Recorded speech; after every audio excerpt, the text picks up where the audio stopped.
Code officers are invited to sit in the front seats to get a little bit, if they're here, and we'll be a little bit more efficient. Good morning, officer.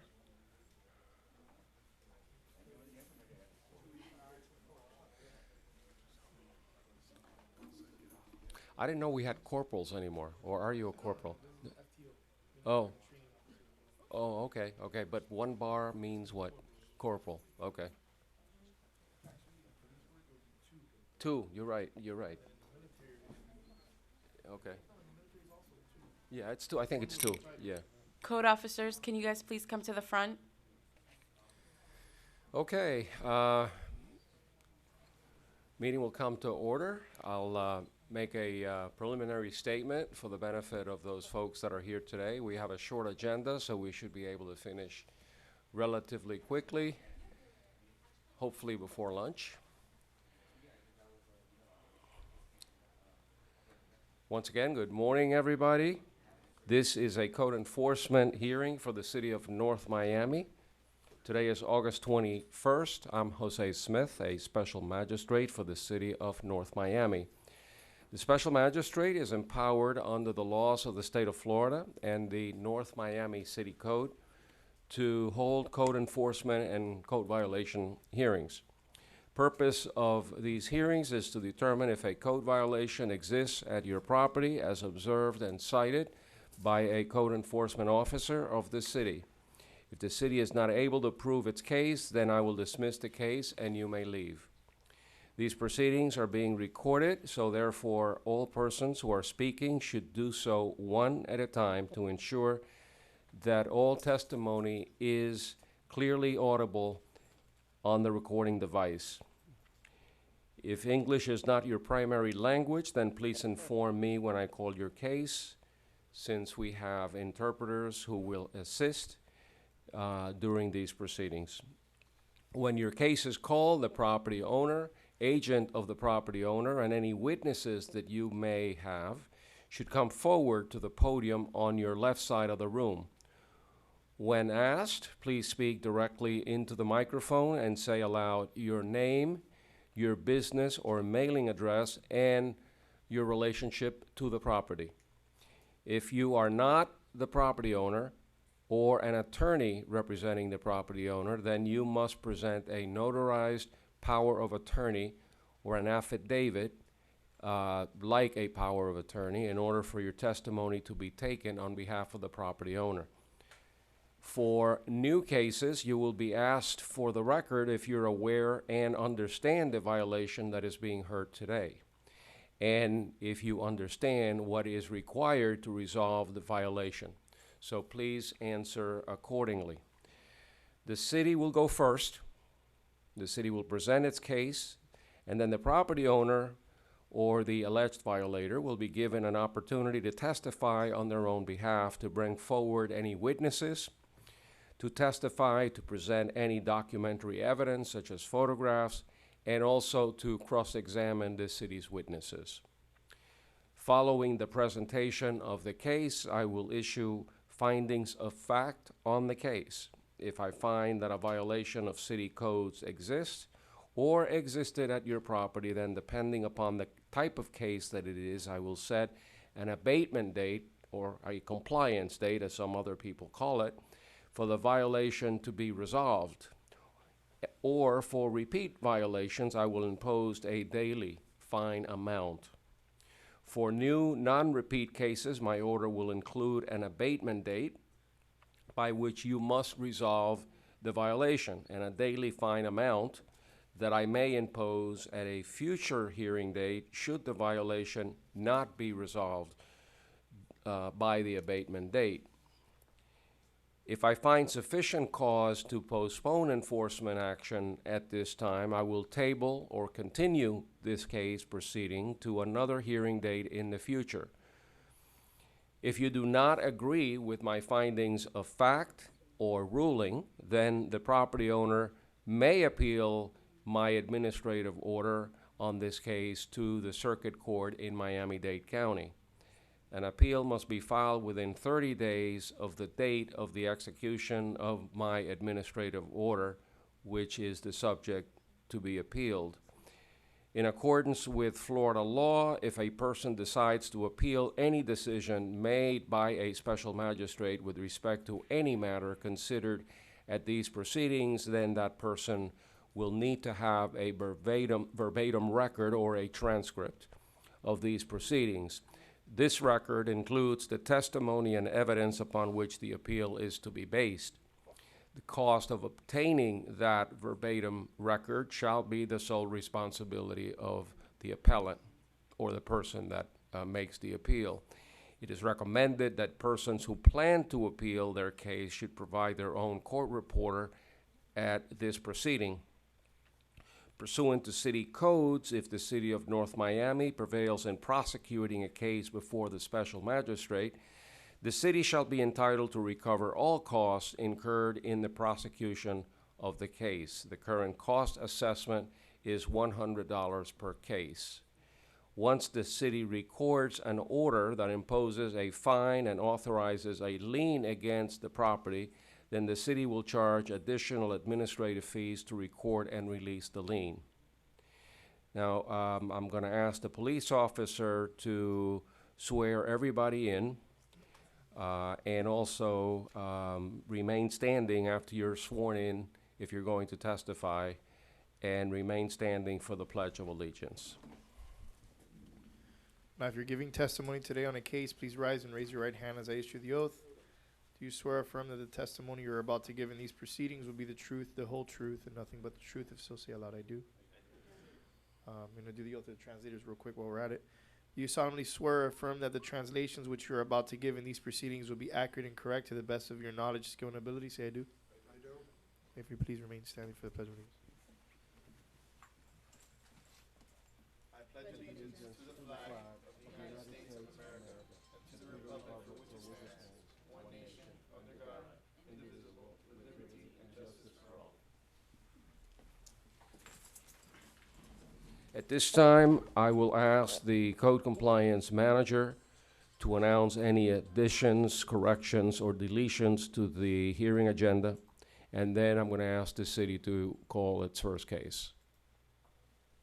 Cases in compliance, Ernesto Fernandez, CEPFY 2019-00195. Fritza Rose Charles, CEEXP 2019-00056. Fritza Rose Charles, CEFAW 2019-00061.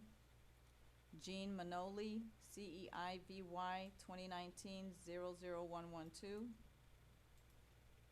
Natalie Mills, MHVIO 2019-00200. Iran Mendez, CEJNK 2019-00063. Jean Pierre, CEIVY 2019-00117. Natalie Mills, MHVIO 2019-00119. And that concludes all the amendments to the agenda. So those cases will stand dismissed? Yes. All right. City, will you call your first case, please? We're going to call the first ticket appeal. High Hopes Incorporated, CTBPR 2019-00084.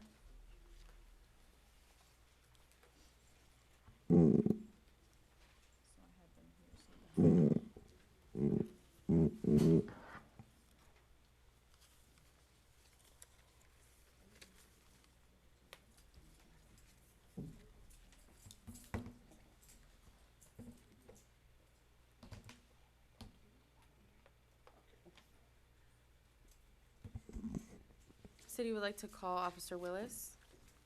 Please proceed. Officer Willis? Officer Willis, can you please state your position? My name is Vanessa Willis. I'm a code compliance officer for the city of North Miami. And how long have you been a code compliance officer? For this city, 12 years. Okay. Now, did you come across the property at 13950 Northwest 6th Court in North Miami, Florida on June 20th, 2019?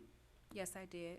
And can you give us a little bit of background as to how you came across this property? I received a police report that some contractors were inside a building and they were doing work. There was a fire that broke out, so the fire department was called, the police department was called, and I received the complaint. So I went to do an investigation on the 20th. Now, did you eventually give them a citation, a ticket? I did. And what was that for? The ticket was for working without a permit. 1 second, Your Honor.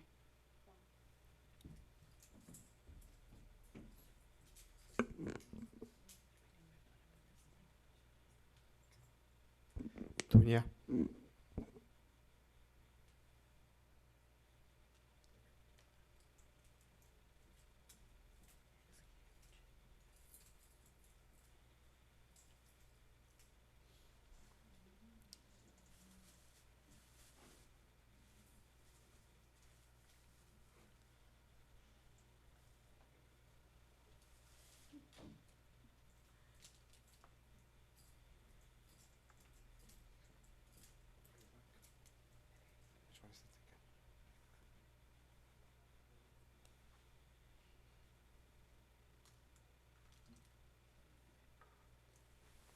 Now, Officer Willis, is this the ticket that you gave to the property on June 20th? Yes, it is. Okay.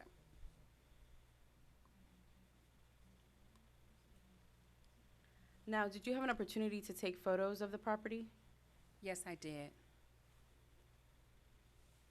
And do you recognize these photos? Oh, here we are. Do you recognize these photos? Yes, I do. How do you recognize these photos? Well, I was there. I took the photos, so those are the photos that I took. And in addition to that, if you look at the top, well, it's flipped on that photo, but on that one, top right-hand corner, my name is on the photos there at the top. Okay. Now, does this depict the work that was being done on the property that day? It's not everything that was done, but that was what I had access to because the contractors were not allowing me full access of the location. Now, did you have an opportunity to see if there was any permits on file for this property? Yes, I did, and there were no permits. Okay. 1 second.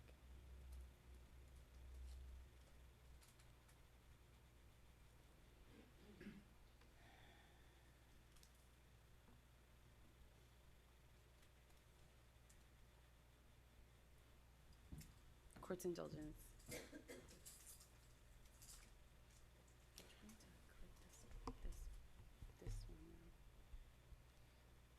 You have a picture of the front of the house? That's what I'm trying to get, Judge. Okay. Now, do you recognize this picture, Officer Willis? Yes, I do. Was this taken by you as well? Yes, it was. Now, is this a picture of the front of the property? Yes, it is. Okay. Now, when you went there that day, did you have the opportunity to see anyone doing any work? Yes, I did. When I went there, the contractors were, all in working. I did let them know that they needed to cease and desist working on the property and leave the property immediately. And they did. They packed up and they went ahead and left. I have no further questions at this time. Any cross-examination by the property owner? Sure. By the way, state your full name, address, and your relationship to the property, please. Good morning. My name is Philip Muscat. I'm the president of High Hopes Incorporated, which is the company that owns the property. The property is a house located at 13950 Northwest 6th Court. It's located on the west side of I-95. Northwest 6th Court is the street that runs parallel to the I-95 southbound lane. I've been an owner of the real property here in North Miami for over 20 years. During that time, I've seen great improvements in the city. I realized that's in great part to the work our code enforcement officers do and what you all do here, so I want to say thank you for your service. The code enforcement officer, Vanessa Willis, informed my partner and I that all violations were cured and we are in compliance. So before I go on, I'd like to find out, are we in compliance? Well, sir, we're only talking about the ticket at this time. We're not talking about the painting. We're not talking about the fence that was previously cited. We're only discussing the ticket, which you guys requested to appeal. So that's Okay. what we're here for. So I don't know if Your Honor wants me to go ahead and expound on that at this time, but it has No, nothing to do I would rather stick to the appeal, which is a ticket for doing unlicensed, unpermitted work, period. As to what happens going forward to correct any deficiencies or getting a ticket, that's for another day. Okay. So the issue, the narrow issue here is, was there work being done without a permit? Yes or no? Okay. Officer Willis, you said in response to the question that you checked the records and you saw that there were no permits, correct? correct. Okay. There were absolutely no permits, right? There were no permits for the work that was being done on the day that I was there. I can't remember if there were permits from years before. Okay. There are permits, and I like to go back a little bit because the whole story doesn't start when you first came in to the property, unfortunately, after the fire. What happened was the house needed a new roof several months before, so we hired a licensed roofing contractor to replace the roof. Your records should reflect that a permit was duly applied for and obtained within a couple of weeks, if not months, of the time that you were there. Have you checked your records to confirm that roof permit was actually pulled? I believe that I did see something in there, but to say right now on the record, fresh on my mind, no. When I go into the computer, I'm looking for the work that is physically being done at the time that I'm there to find out if there are permits for the work that is being done, not for something that was done previously, like a roof or fascia boards or anything else. Okay, fair enough. I'd like to represent to the court that a roof permit was pulled by a duly licensed roofing contractor. Every inspection was called for. Every inspection passed, including the final.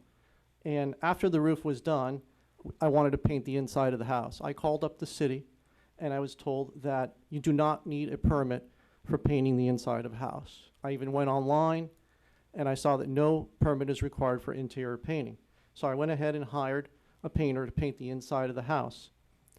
During the time he was preparing to prep the house, Your Honor, he found that some of the inside drywall was wet, apparently in damage, because during the time they were replacing the roof, which you will see on the record, we pulled a permit for, it must have rained and gotten wet inside. So he recommended that we do change some of the interior drywall. I was informed that you don't need a permit to change the interior drywall for a residential home. I know this because I personally called up the city. So he recommended we change some of the drywall, and then we did do that. During the process, at that point, unfortunately, there was a fire at the house. We don't know what caused it, but luckily our first responders arrived quickly and the fire was contained. At that time, code enforcement did come out, and Officer Willis saw the work that had been done on the inside of the house. She notified us that, yes, we needed a permit, because I understand the rule is that unfortunately after you have a fire, you have to pull a permit for anything from that point forward. We went ahead and pulled the permit, hired a GC, and all inspections have been called for, and we're waiting for final inspection. I've had a great hardship now, having to spend a lot more fixing this house because of the fire. I've lost a lot. I haven't been able to rent it, but I did comply with what I was told. I did pull the necessary permits. When I was told I needed to pull an additional permit, I hired a general contractor to do it, and we are in the process of complying. All other code enforcement violations that were cited have been fully complied for, and she spoke to my partner and told them that. No, I didn't. Any rebuttal or Just comment, Your Honor. cross-examination? Just comment. So on, Just deal with the issue of whether or not a permit is required for interior drywall and painting work. That's the issue that is currently on the table. Officer Willis, can you, Yes, he does need a permit, which he already attested that he did know, or he does now know, that he needed a permit. So yes, they do need a permit. Okay. therefore, Judge, on June 20th, 2019, there was no permit for the drywall and what was being done that Officer Willis stated that she witnessed in the home. Did the roof permit expire at some point? No. The roof permit was pulled, all inspections were called for, everything was passed, and I was told we do not need a permit for interior work in a home. And that the only time you need a permit for doing drywall or painting inside a house is after there's been a fire. And that's what we did. After she Okay. told us we needed a permit for a fire, that was the exception. You don't need it if there's not a fire to paint the inside of a house. How much was the cost of repairing the drywall and the painting inside the house? How much money did it cost you to do the work before a stop work order was issued or the ticket was issued? How much did you lay out?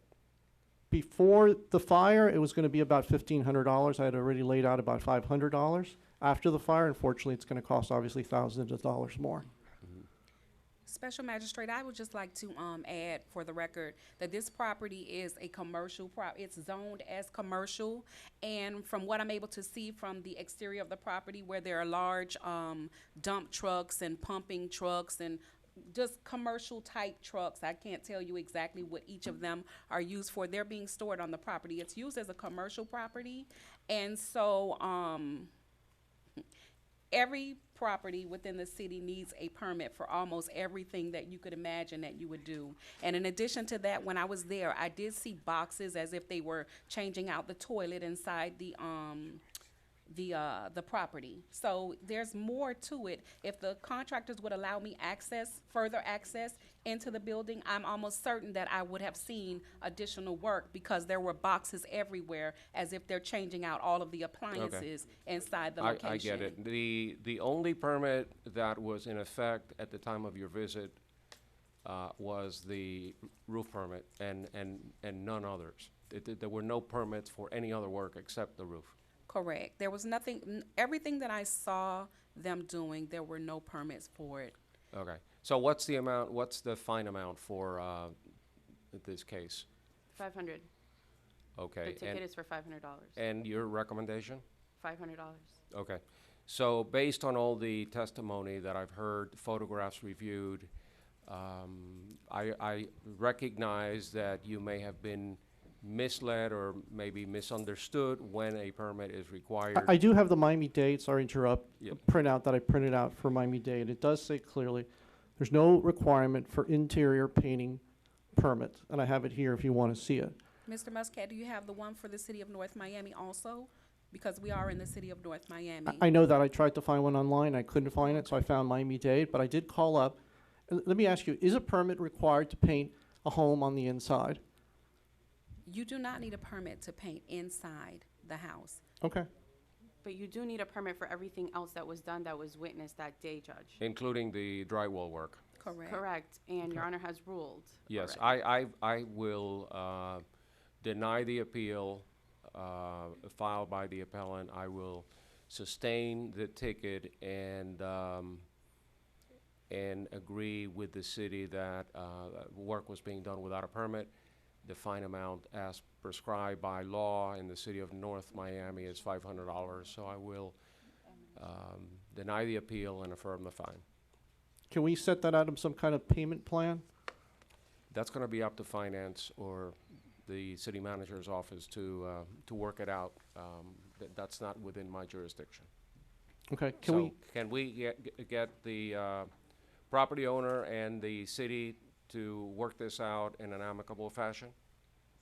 Anybody here that can speak to that? If he needs to make a payment arrangement, he can come to the code department tomorrow when we have entered all the outcomes in the system, and we'll assist him there. All right, I'm sure that something can be worked out between you and the city and to everybody's satisfaction. I hope there's good faith on both sides. Thank you. Now that we're both here, I know that it would be going out of order. Can we just talk about removing the last code violation, since the officer's here and I'm here? What code violation? Any other code violations that were cited were cured. Judge, he has yeah, a case that's coming, but it's out of order from the agenda, so he would Yeah, have to we wait can't until we call it. we can't talk about something that has not been properly noticed. So the only item before me today is the ticket. And then you can, when you've work out whatever payment schedule you need, I'm sure that you can also work out the code violation. Judge, he does have something else, but it's out of order of the agenda Right. that we have today, and it's already locked, so we can't go back to it, Okay, is what's happening. all right, So unfortunately, he Um, has to wait until it gets called, because it can't be done. all right. I think that you should call code and, tomorrow and work it out.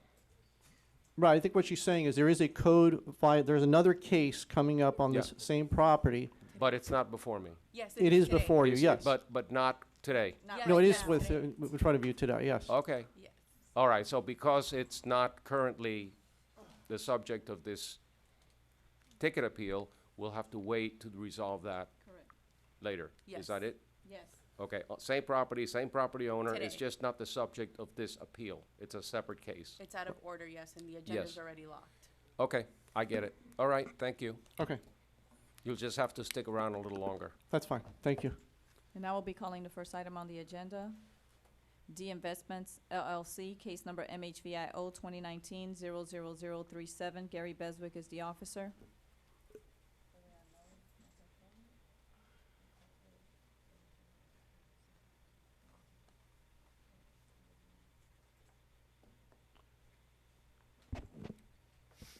Officer, please, What number? Go Hello, forward. what number? we are looking at D Investments, 2019-00037. Property address is 13115 Northwest 11th Avenue. If there's a property owner here, please announce your appearance. Diego Hernandez. Spell Owner. your first name? Diego, D-I-E-G-O. Okay. Are you the property owner? Yes, sir. Okay. We'll let the city present first. D Investments, it's, I guess, the first case on the under new business.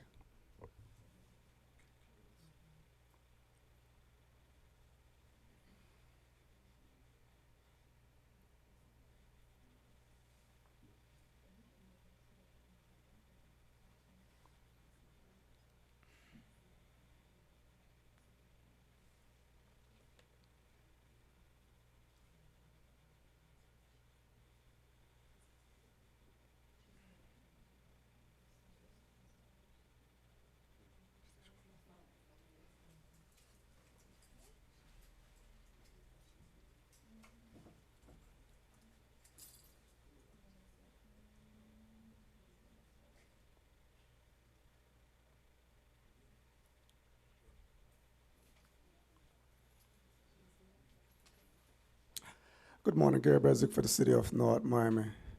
The property was cited to install fence and interior work without a permit. As of today, they haven't obtained the permits. I don't see any pictures in the file. Do you have any pictures you want to share with me? Oh, yes, I just saw it, but, yeah, it's in there.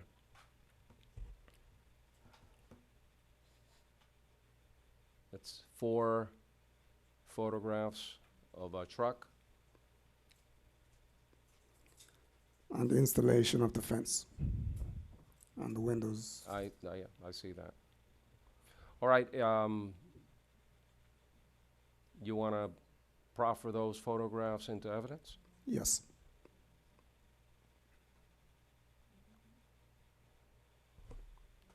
Mr. Fernandez, have you seen the photographs? Hernandez. Yes, sir. Hernandez, I'm sorry. Is that your house? I own that property, yes. Is it a single-family residence? Yes, sir. Okay. Do you live there? No, sir. Anything else from the city? Nope. So we're talking about a civil violation for Doing work without doing work, windows, door, chain link fence without permits. Is that it? Yes, the windows, doors, and the chain link fence. That's correct. Okay, Mr. Hernandez, your position. I have building permits for those. Did you pull them recently Yes, sir. after the violations were Yes. issued? Yes, sir. show the permits to the code officer, please.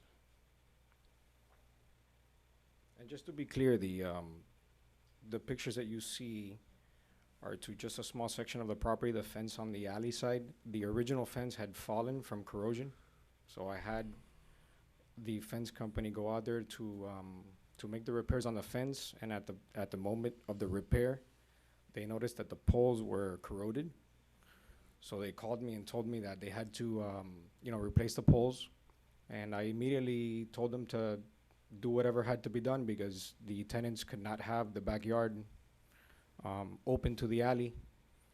While that work was going on, the inspector went by there and cited the property. I spoke to the inspector while he made the while he was Writing it up. witnessing the violation. And I'm a general contractor, so I told him I will call the building department right now and let them know that what's happening, and to please give me the opportunity to go tomorrow, or in other words, the following day, to pull a permit for the fence. I spoke to the building department. I called the inspector back at the moment and told him that I gave him the name of the person I had spoken to, and I told him that I just needed tomorrow, the following day, to pull a permit. And I said, if I don't pull a permit by tomorrow, by all means, go ahead and place your violation. But I can't leave the house exposed. The inspector decided to call the city of North Miami Police on the gentleman that was doing the fence. It was like a huge commotion for what I believe is something is insignificant, and having given him my word that a permit would be pulled. And apparently, to be vindictive, he decided to put the citation for the windows, which was not work that was being done. I purchased a property with those windows about 4 years Yeah, I ago. was going to ask you about the windows because Yeah. the windows appear to be relatively new. Well, I didn't replace them, and I purchased a property about 4 years ago. If they were replaced without a permit, I'm not aware of that. But like I said, it wasn't something that the inspector, caught someone replacing windows or anything. I was simply fixing the fence that had fallen on the alley, which is where the city of North Miami travels, for trash, debris, or whatever it is. So, it spun out of control for something that just could have easily been handled. Okay, so now that the property owner has cured the violation as to the fence, is there anything else pending that? No, you also have the permit for the windows and the doors. So the violation is abated. All I need was adjudication, 'cause obviously the fence wasn't the first thing they did. As I said, the windows and the door was done before. All right, how much time you need to pull permits? No, you already have the permits. Oh, he's got the permits? So what is your recommendation now that everything's been cured? Well, there was an adjudication on it, so now you can dismiss it now. There had been a prior adjudication? I don't have that. No. The permit was issued 8/21. So it just issued. Okay. The fence permit was submitted in February. Yeah, but it just issued. Okay.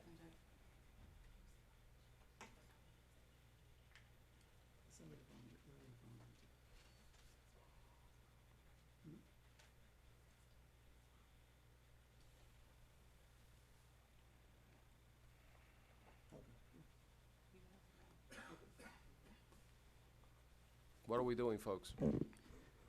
Basically, the guilt remain on the fee for doing the work without permit. You have to pay the court costs. For the fence or the? Well, and it's one violation for everything. He got one ticket, so it's one fee. It's one violation incorporate the fence, the door, and windows. Okay, so I'll adjudicate the case in favor of the city and assess costs of $100. Correct. Okay, that's your recommendation? Yes. Okay, I accept that recommendation. So you'll just pay costs for these proceedings at $100, and otherwise the violation will Judge, stand. Yes, If I may, why $100 and not the fee amount, which is $500? because he's cured it, and But at the date of, he was in violation. I don't want to set a precedent where if you cure it, you're not going to be responsible. It wasn't a ticket. Yeah. It was not. No, it a wasn't a ticket. ticket, it was a violation. Okay, but ordinarily, council, don't we give citizens the right to cure within a certain period of time, and then if they don't come into compliance within that period, then we, So are you continuing it, giving it another date? I'm sorry? Are you giving it another date, or are you just? No, letting it- he's already complied, so, Okay. what I'm suggesting is that had I given him a month or 60 days, as we normally do, he would have come back and he would have been in compliance and the matter would have been dismissed. So what I'm essentially saying is, yes, he's in violation. He was in violation. Okay. I am going to basically reduce whatever the fine amount was to $1, and I'm going to assess costs of $100 for the city Okay. to recover, and that's I think that's the fair thing to do. And this is not it's not a precedent-setting case. I think he's shown immediate good faith by getting the permits as quickly as possible. And if there's an issue with a window, is that part of this case, or is Yeah, that- yeah, it's part of, yeah, it's windows, door, and the fence. So Okay, he had does it- permit for everything. So he's got a permit for the windows Correct. also? Correct. So my ruling stands. Yeah. $1 fine and cost in favor of the city. Thank you, Your Honor. All right. The next case is 13033 Holdings Group, case number MHVIO 2019-00126. Gary Beswick is the officer.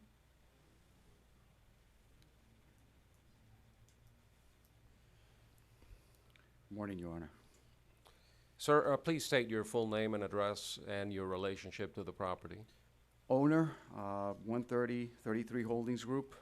The address is 13033 West Dixie Highway. And I got a notice to appear on a permit for a asphalt. Yeah. What is your name, sir? Ramiro Uribe. Okay. Spell your last name? Uribe, Uribe. Uribe. Okay. All right. City, proceed, please. Good morning, Gary Bezick for the city of North Miami. The property was cited for repaving a parking lot without first obtaining a required permit back in May. As of yesterday when I checked it, there was no permits on file. And I'm sure the picture of what I'm referring to. Okay. You want to show the pictures on the screen so I can see them? And everyone can see them?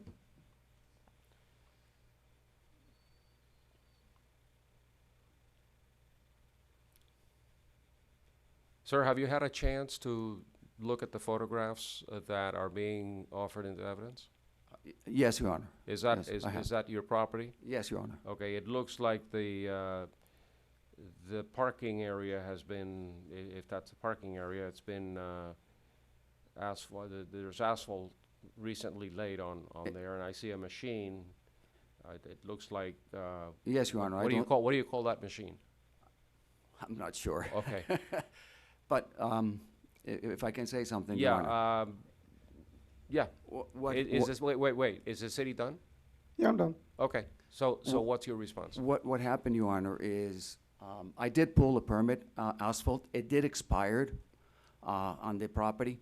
But what happened was, previously to all this, I was sued by a gentleman that has over 1,300 lawsuits on ADA in Miami-Dade County. So, taking care of that, I was waiting to see what the outcome was gonna be to renew this permit. But we are working on it right now. We're done with the lawsuit, and we know now what we have to do. By the way, it's just, maybe you know, just people that they send in and they, some striping. I know about those things. Yes. I've And that's what happened to us. Yeah, and was there some kind of an ADA issue with the asphalt? With the, Yes, the okay. striping, no striping on the property. okay, And- something about ADA parking Yes. requirements? Yes. Okay. So we settled that, and by the way, Your Honor, it's the second time they do it to me on this property. So we took care of the striping, but I wanted to know what exactly they were looking for. And we had pulled the permit already, but it expired, and I didn't want to renew it until I knew exactly what was going on. On the same token, I was also working on some other permits on the property for windows and structure, which I'm done. I have the engineering plans already, and it's been submitted to the city. So now I'm working on this, so I just need some more time. How much time do you need? The engineer started yesterday working on this, so whatever he takes, he said usually takes 2 weeks, 2.5 weeks to do the plans and just submit everything. Does the city have any objection to granting No. 60-day extension? Nope. Okay. Is 60 days enough? That's fine, Your Honor. Okay. Thank you. Based on the testimony of the city's code compliance officer, the photographs and the evidence presented, and depicting that the violation still exists and that notice has been given, I find in favor of the city. It's and- already been, it's not a new case. It's already been heard.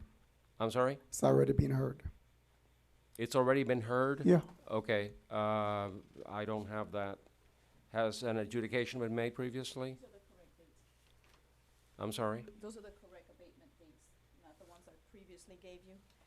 And yes, this was adjudicated previously. He had to abate by August 14th, and the fine set was $250. He had to abate by August 15th, 14th. 14th, and the amount was? $250. I don't understand, Your Honor. All right, I'm nonetheless, I'm going to table this matter for 60 days. Okay. Thank you, Your Honor. Okay, you're welcome.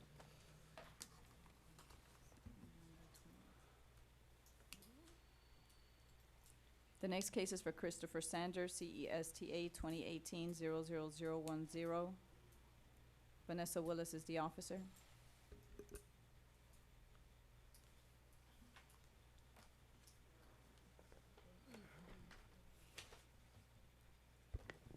Counsel, please state your full name for the record.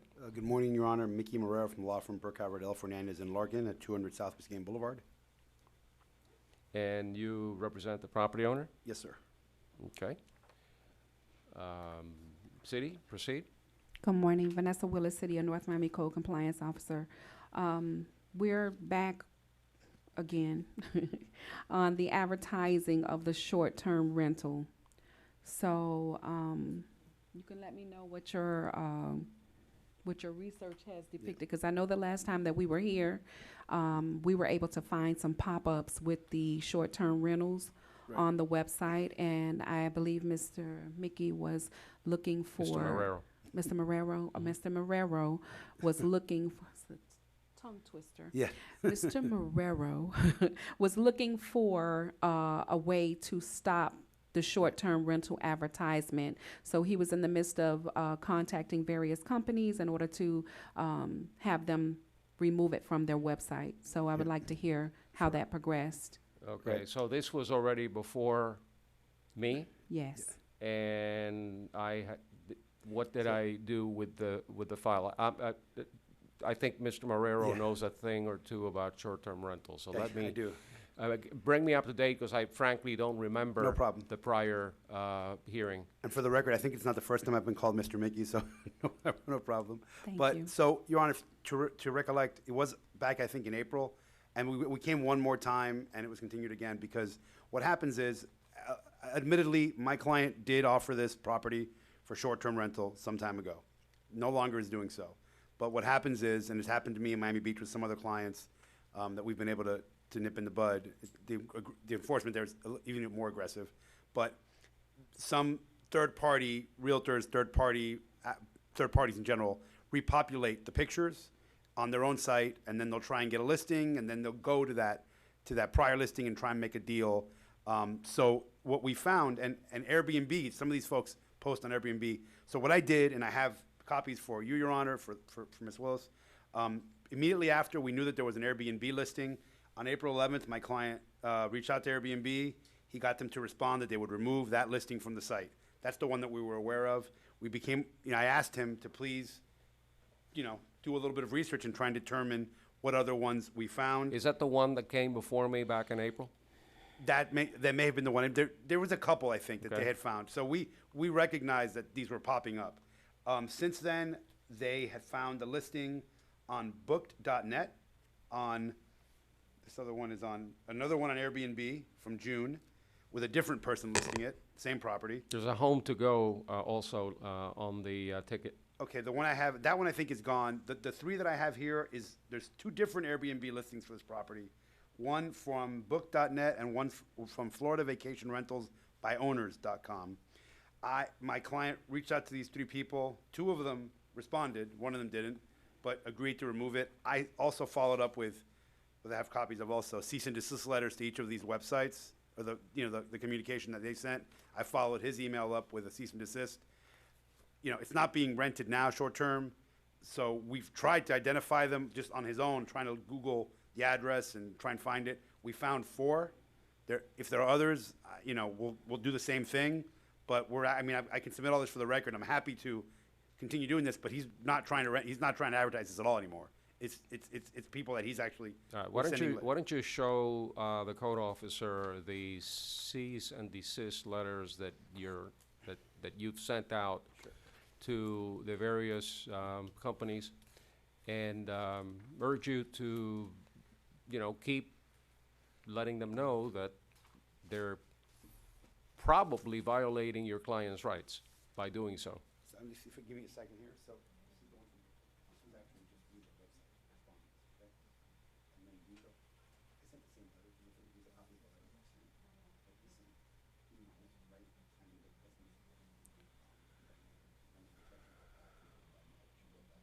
And the customers. Some of them didn't. There's 3 users for these requested. I think it's necessary to introduce those documents into evidence.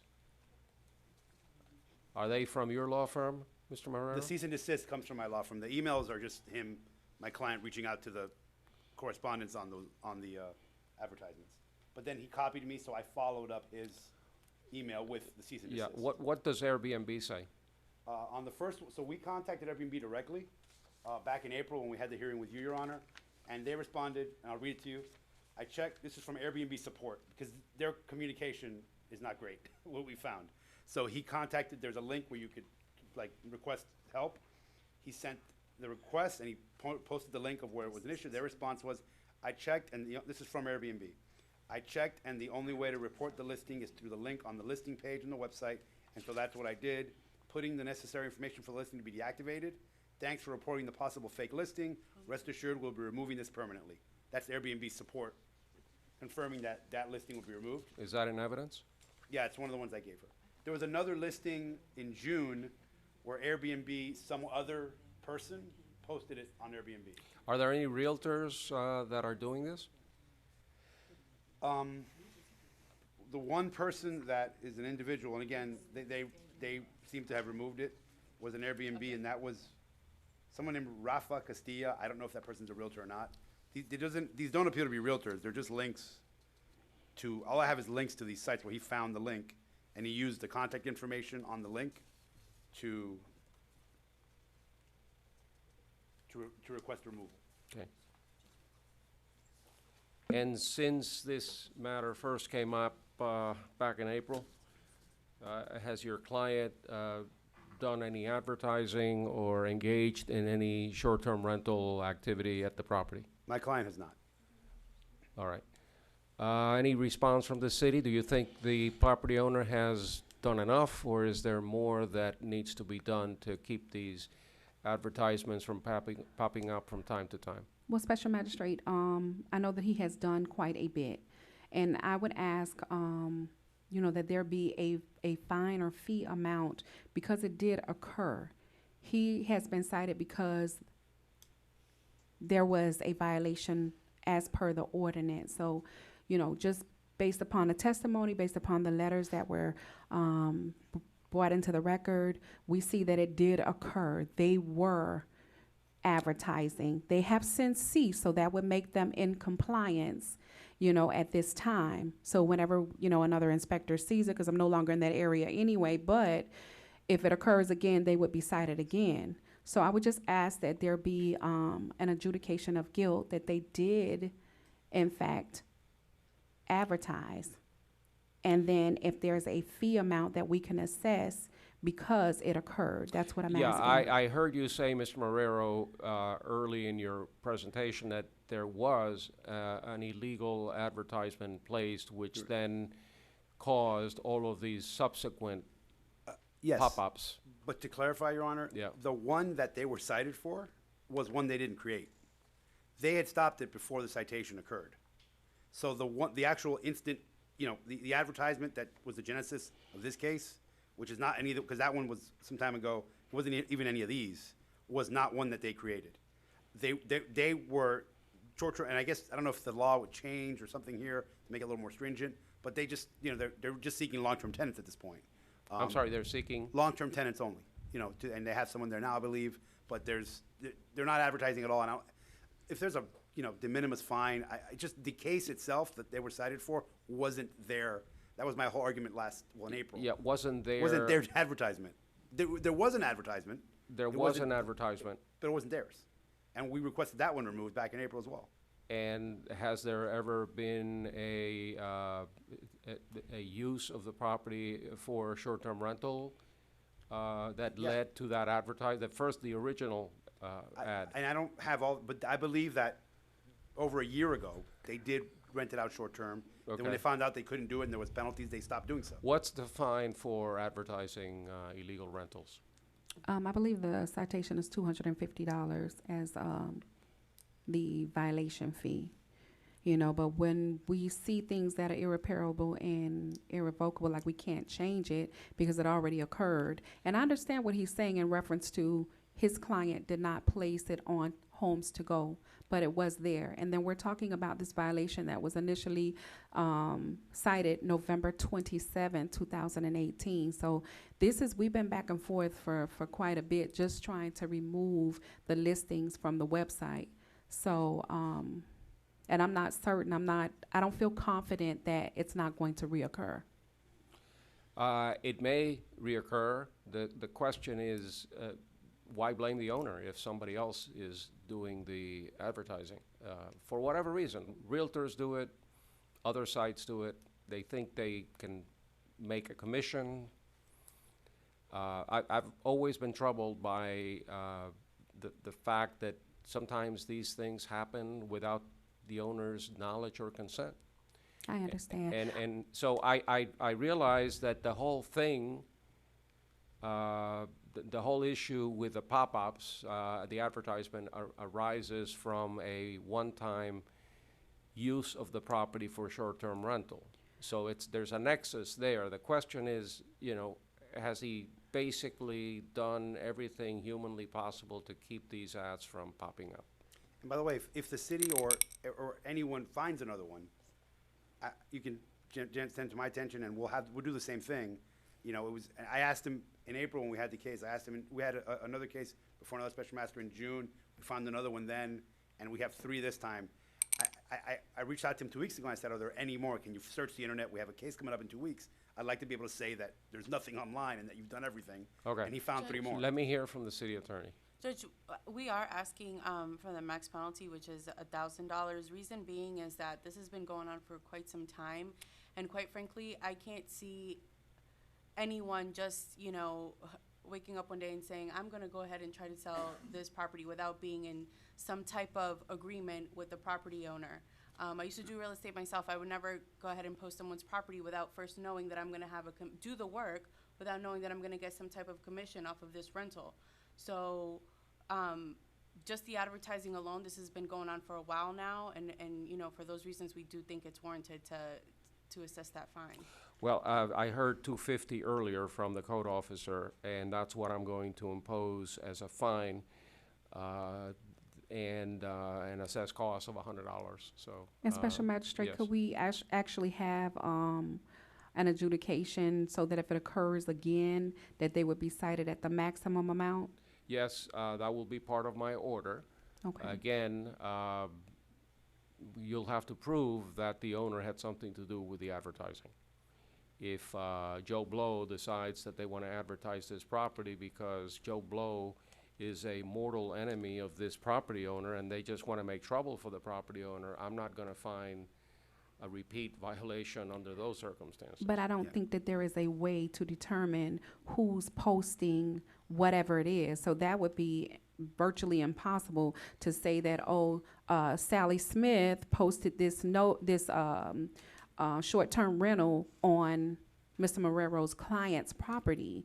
You know, what's happening is, think of it as an open house. There's a sign posted on the corner with arrows that says open house. You turn, and voila, there's an open house. What happens on the internet, you're searching, whenever you get in the area, you're in the area of Sans Souci, you're gonna put in short-term rentals or whatever, vacation rentals, whatever you're Googling. Once you go onto that website and they tell you, hey, here's a location, now you have all different types of people coming into this, which is behind a gate. It's a gated area.